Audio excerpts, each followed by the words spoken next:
How to sell on Etsy? How do I get started selling on Etsy? The answer. First of all, you need to open an individual account on Etsy. Look at mine. Then open an Etsy shop from this account. All listings will be stored in your Etsy shop. My Etsy shop, look. Customers will see your Etsy shop and its name and interact with you as the owner. Could write your message. To start selling on Etsy, you need to open your Etsy store on this marketplace. Just having your own account is not enough.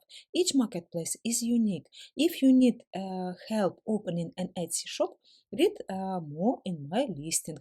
Look here.